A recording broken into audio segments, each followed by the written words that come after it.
And also, don't forget, we do one virtual event a year is the plan, and I do one in-person, live, face-to-face, hang out together event.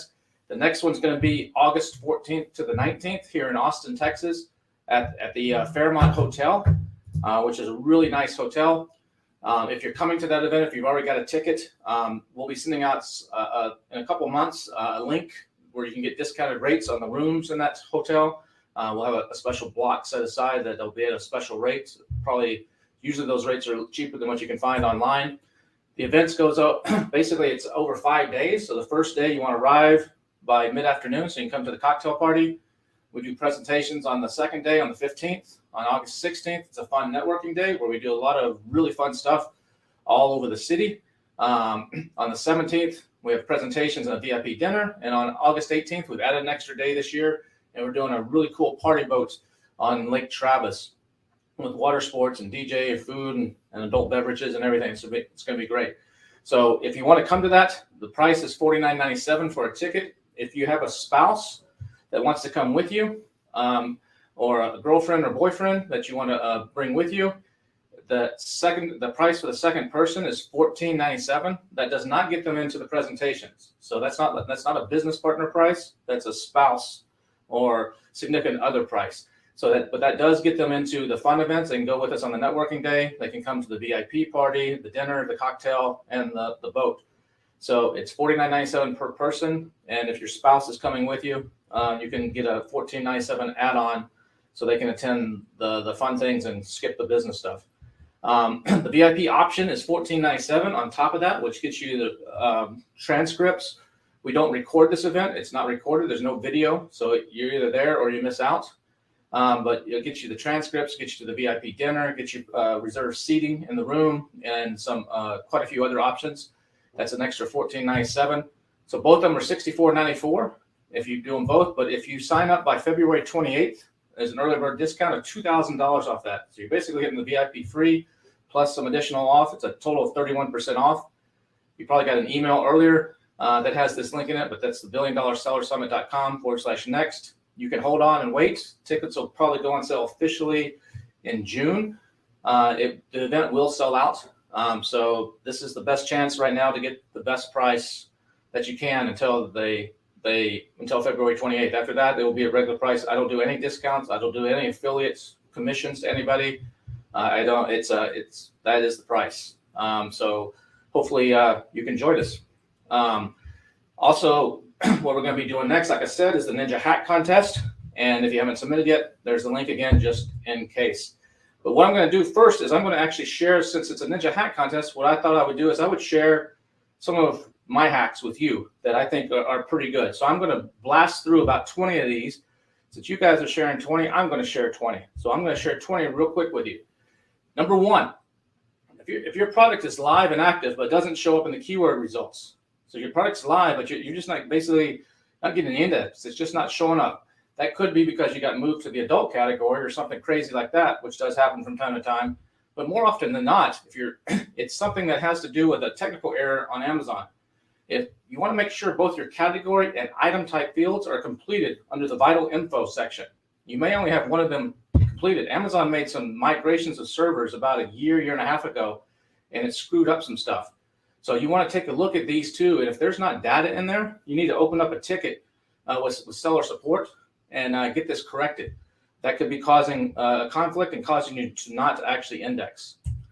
Number two, this is a great tool for helping you create your company or brand names. If you're coming up with a new company or coming up with some new brands for a new product line using some AI, it's a pretty cool little tool. It's called Namelix. And if you go to Namelix and you just type in a subject matter, it will spit out all kinds of names. You can choose the style. You can choose the length of the name. How long of the name do you want? And for example, if I typed in the word dogs, I'm trying to come up with a new brand name for my dog brand. I type in the word dogs.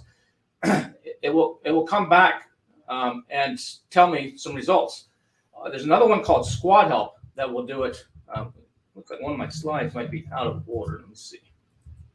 Yeah, there's the dog one. So if I type in dog, slides are slightly out of order. If I type in dogs, it'll come back and it'll say something like this. It'll give you a bunch of ideas and even some little logo designs, and just it's a great little brainstorming place. Another place that you can do it at is called squadhelp.com.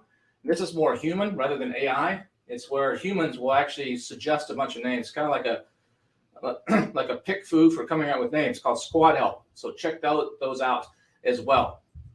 Number 3, if you want to increase your inventory restock limits, there's some hacks out there. There used to be some software that would do some of this for you. Then Amazon cracked down on it. But one of the things you can do is just send an email to the right place at Amazon. So you want to increase your limit, send an email to this address, to multichannelsales@amazon.com. Multichannelsales@amazon.com, and paint a picture. Tell them, hey, this is what we're planning to do in the next 90 days. We're going to be running some lightning deals, some best deals of the day. We got a big influencer. Kim Kardashian's about to plug us, whatever you want to say, and make a good case. And a lot of times they will go ahead and bump it up for you. If you go directly to this email address, if you do it through Seller Central, you're probably going to not get anywhere. But this email address will go right to the right place. Number 4, this is an alternative to closing your listing when you run out of stock. People are always like, when I run out of stock, what do I do? Do I raise the price? Do I close the listing? Do I just sit there and get 0 sales per day and mess up my averages? This is a way you could try. Instead of closing the listing, you can raise your price to a really high number. And be sure, raise the price really high.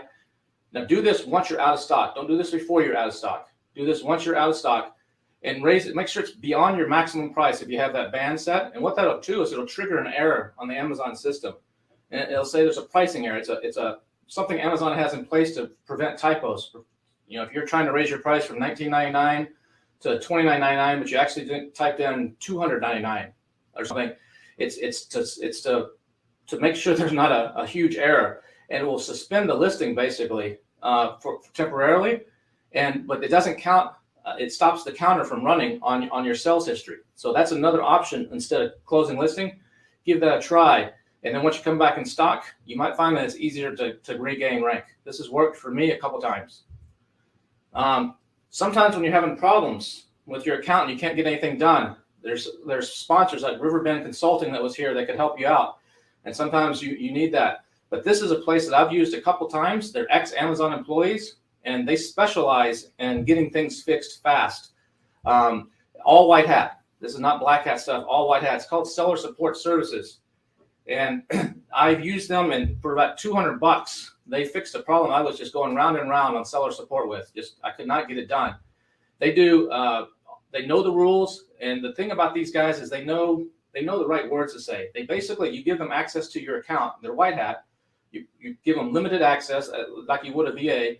They'll open up a ticket on your behalf through your account, but they know exactly what to say. They know whatever the problem is to say these trigger words, so that when the guys in India or Costa Rica or wherever it is that are looking at it and trying to analyze, how do I respond to this? Which SOP do I go to put the canned response or to deal with this?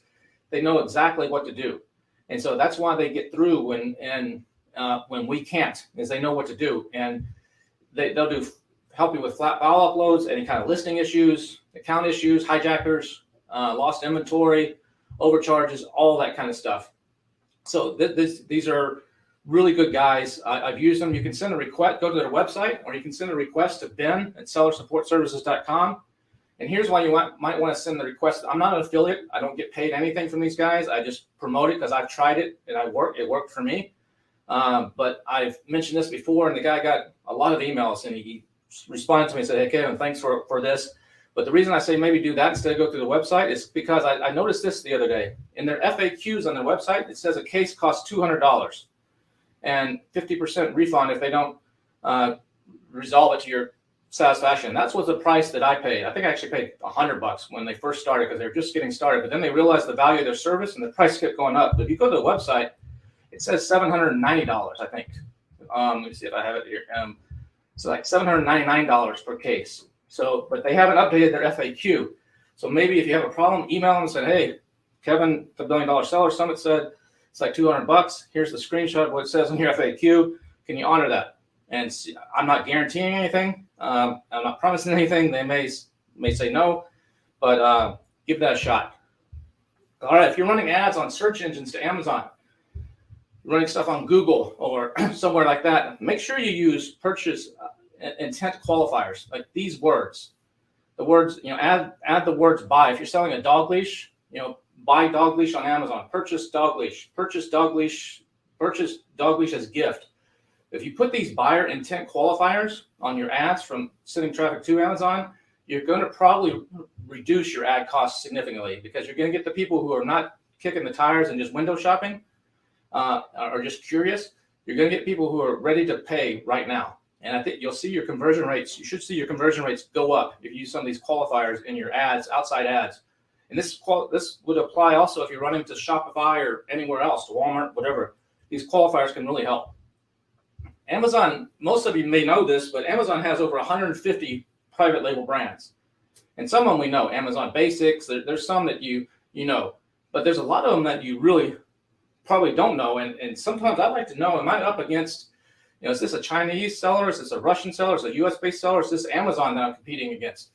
There's a Chrome extension called Amazon Brand Detector. And if you install this into your browser, it will highlight everything that's an Amazon brand, including all the weird names that you don't realize is actually Amazon. And you can see here in this little screenshot, there's a couple of them that are orange. Orange is yellow. It'll make the page look like that. And it'll highlight this is an Amazon brand. So like this one here, it's obvious. We would know that. It's Amazon Basics, that mirror that's highlighted there in yellow. All of us would know that. But I would not know that Panky Coo or Inky King is an Amazon, whatever that says, Emmy King is an Amazon brand.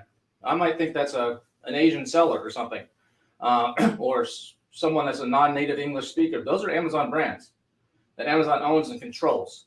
And so you can also see some of the crazy stuff they're doing to their advantage with these brands. And when you think you might be competing against an honest seller like me and you, you're not. You're competing against Amazon. So take a look at that extension. It could help you.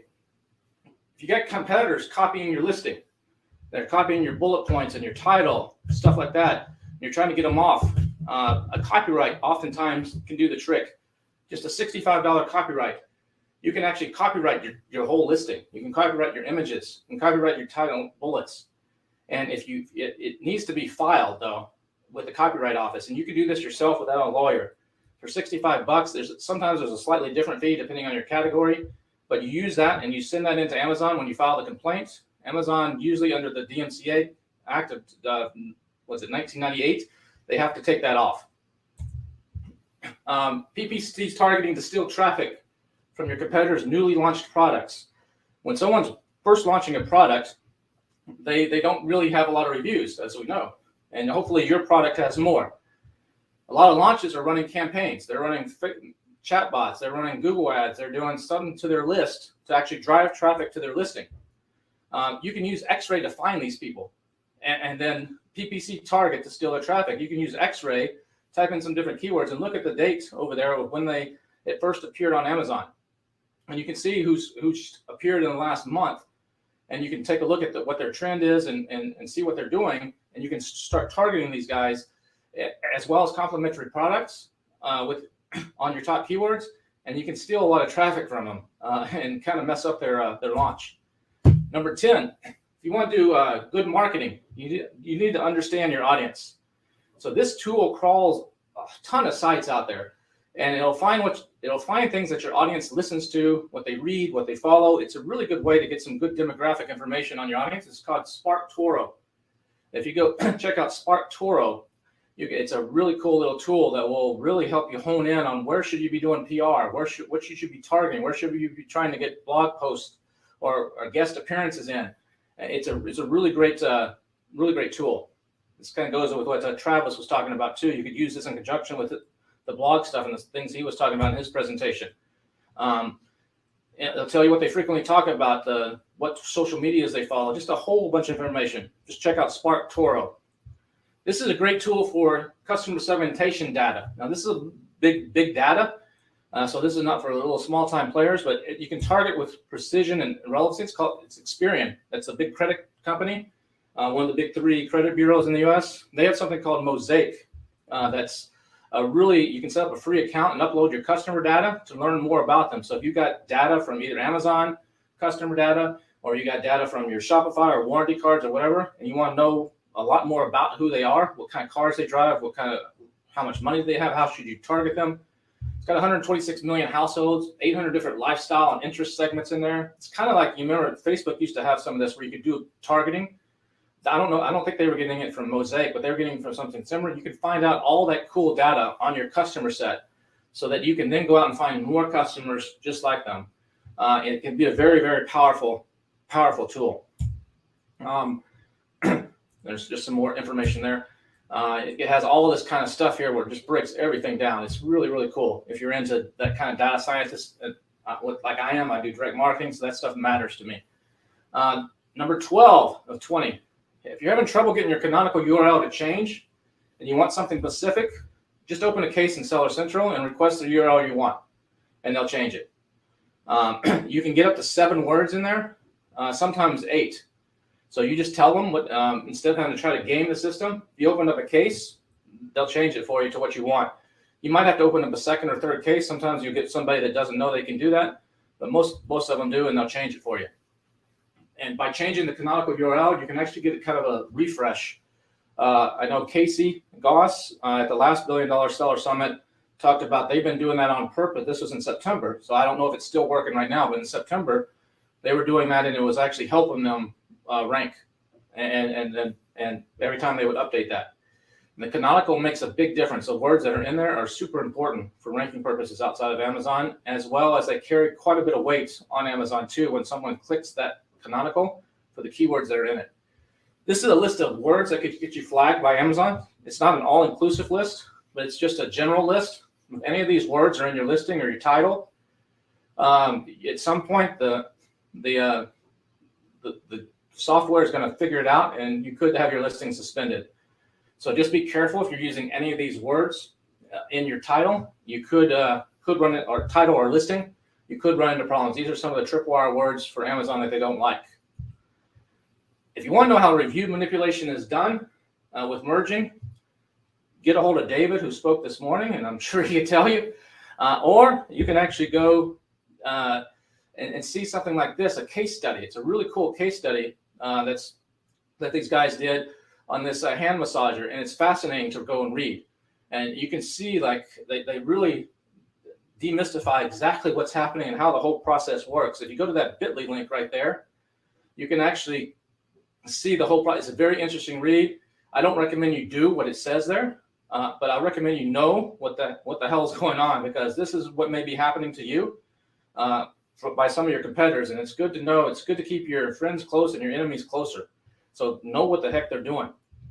If you want to test your Amazon listing and website, how it appears on multiple platforms, most people don't do this. They look at it on one computer, but you don't go and look at it on a mobile phone, on an Apple, or on an Android phone, or on a small desktop or a big desktop. And your listing can change. There's break words where your listing will cut. It'll show the first 37 characters on some phones and the first 20 on others. Well, where that word cuts could make a huge difference on your click-through rate. Because if you work your titles or you work your ads to a certain point where it creates a mystery, so that it makes them want to click, that can actually increase your click-through rate, versus if it cuts it too short, they don't even know what it is and they just pass on by it. It doesn't have the trigger word. So make sure you check out how your personal website and your Amazon page looks, and go to browserstack.com and you can see how it looks. And I guarantee you're probably going to make a few changes, because you're going to realize, like, holy cow, people are seeing this image first. I thought this was a third image. They're seeing this bullet point. It's not even saying what it should say. Go check out browserstack.com and see if you can improve the experience that your customers have and improve your click-through and conversion rate. This is how the new product Opportunity Explorer from Amazon, still in beta. And it doesn't have, I like it, but it doesn't have all the data yet.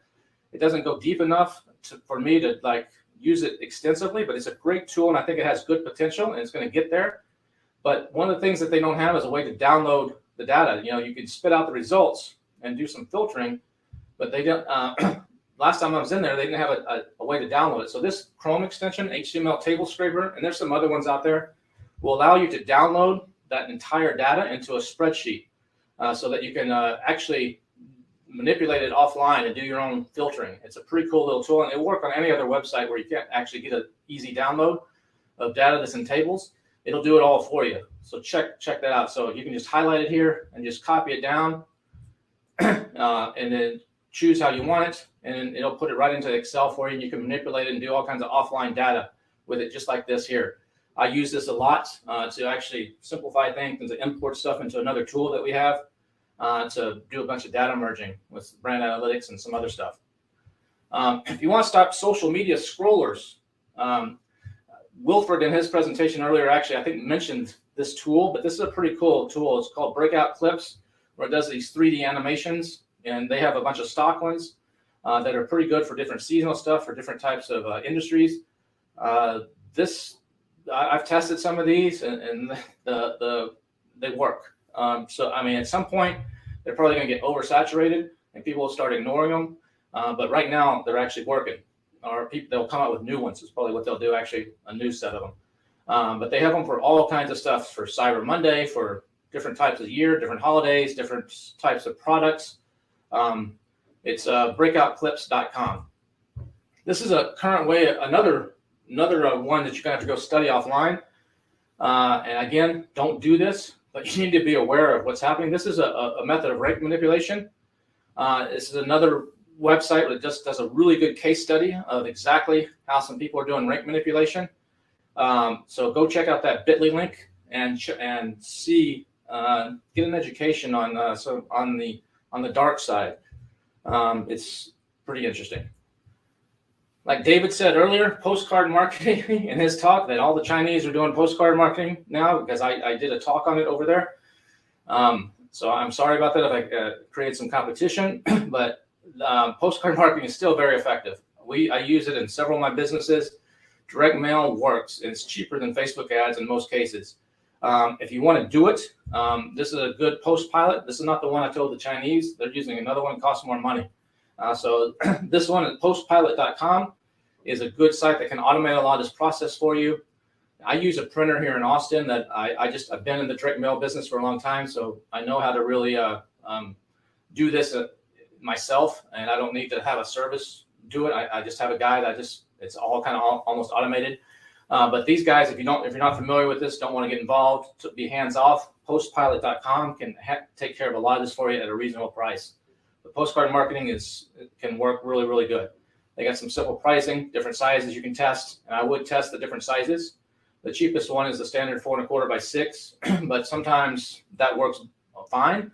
But sometimes the cost of doing the bigger ones can actually pay off. So you're just gonna have to do some testing to see. More on that. If you're trying to come up with a new product design, like we talked with we talked the other day with Andrew, and we're talking about product design, and you're just not good at this, there's a site called cadcrowd.com. It's kind of like the 99 designs of new product design. So, 99 designs is where you can go and create a contest for people to create your logo or graphics or something for you, and you get all these good designers coming in and competing, and you pick the winner. CAD Crowd is kind of the same thing if you want to come up with a new product design or a new way to differentiate your product. It's a great way, in an inexpensive way, to get some really cool ideas, including the 3D modeling, the CAD services, basically everything you need to turn over to your factory and say, here, make this. It's a pretty cool little site, so check that out as well. They do some other things besides just the idea, but they can help you with all kinds of things.